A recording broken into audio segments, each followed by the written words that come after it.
Welcome back students. In the previous video we studied about the structure of atmosphere and also about weather and what is the climate and their differences. Today in this video we will be starting a new topic, that is elements of atmosphere. First is temperature. Now what is the meaning of temperature? The degree of hotness and coldness of the air is called temperature. Okay, the degree of hotness and coldness of the air is called temperature. Means how much hot it is or how much cold it is, that is termed as temperature. Now the temperature of the atmosphere changes not only between day and night, okay, but also from the season to season. Means it is also possible that today a temperature is different and tomorrow the temperature is different, and it is also possible that during these 2 months the temperature is raining, and in the last 2 months of this year it may be possible that it is the winter season. So the temperature changes from day to day, night to night basis, and also from season to season basis. Okay, next is an important factor that influences the distribution of temperature is insolation. Now what is this insolation? The rays which are coming from the sun are termed as insolation, which are intercepted by the earth surface. Okay, insolation is the incoming solar energy intercepted by the earth, which I told you just right now. Okay, next is the amount of insolation decreases from the equator towards the poles. Okay, the amount of insolation means as the insolation comes from the equator towards the poles, it starts decreasing. The temperature in cities is much higher than that of villages. As you all know, the concrete and metals in buildings as the asphalt of roads get heated up during the day. Okay, so this heat is released during the night, and also the crowded high rise buildings of the cities trap the warm air and thus raises the temperature of the cities. So what is the reason behind that? Cities there are high temperature and in villages it is very low temperature.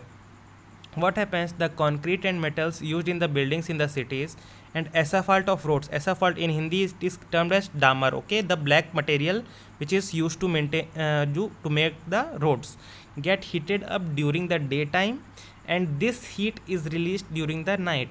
So also the crowded high price buildings of the cities trap the warm air and thus raise the temperature of the cities. Next is air pressure. What is air pressure? Air pressure is defined as the pressure exerted by the weight of the earth's surface. Okay, so in the exam it can be asked what is air pressure. So you can write is defined as the pressure exerted by the weight of air, means weight of the air exerted on the surface of the earth is termed as air pressure. Okay, now the air above us presses us with a great force on our bodies. Okay, however we don't even feel it. This is because the air presses from all directions and our body exerts a counter pressure. Means there is some weight in this air but we don't feel it because air presses from all the directions. Okay, from up, down, right, left, bottom. Okay, and what happens? Our body exerts a counter pressures. That's why we don't even feel what is the air pressure on our body. Next is, as we go up of the layers of atmosphere, the pressure falls rapidly. The air pressure is highest at the sea level. Okay, and decreases with the height. And in horizontally, the distribution of air pressure is influenced by the temperature of air at a given place. In areas where temperature is high, the air gets heated and also rises. This creates a low pressure area. Okay, low pressure area is associated with cloudy skies and wet weather. Means low pressure areas are those areas in which cloudy skies are found and the weather is wet. Next is, in areas having low temperature the air is cold. Okay, it is therefore heavy, which means heavy air sinks and creates a high pressure area. Okay, high pressure is associated with clear and sunny skies. Okay, the air always moves from high pressure area to low pressure areas This question is very important from the exam point of view. It can be asked that the air always moves from which area to which area.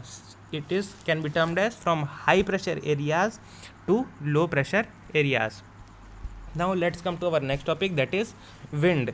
Now what is the wind? The movement of air from high pressure areas to low pressure areas is called as wind. Okay, wind can be broadly divided into three types. First is permanent winds, second is seasonal winds, third is local winds. Permanent winds, seasonal winds and local winds. Let's get to the in detail. First is permanent winds. The trade winds, westerlies or easterlies are the permanent winds. Means these are the example of the permanent winds. This blow constantly throughout the year in a particular directions. Okay. Seasonal winds. These winds change their direction in different season. For example, monsoons in India and local winds. This blow only during a particular period of the day or a year in a small area. Okay, for example, land and sea breeze are the examples of local winds. Now let's come to our fourth element, that is moisture. What is moisture? When water evaporates from land and another water bodies, it becomes water vapor. Okay, moisture in the air at any time is known as humidity. Okay, moisture in the air is known as humidity. On a humid day, clothes take longer to dry and sweat from our body does not evaporate easily. Means on a humid day, the clothes we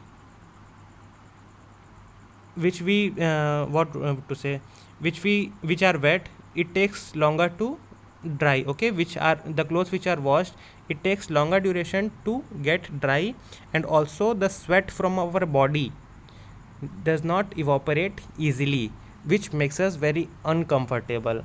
When the water vapor rises, it starts cooling. The water vapor condenses, causing the formation of droplets of water, and clouds are just masses of such water droplets. Okay, next is when these droplets of water become too heavy to float in the air, they come down as precipitation. Okay, means when the droplets of water becomes heavy, it comes down in form of precipitation. Precipitation that comes down to earth in liquid form is called rain. Rainfall is very important for the survival of plants and animals. It brings fresh water to the earth's surface, and if rainfall is less, water scarcity and drought occurs.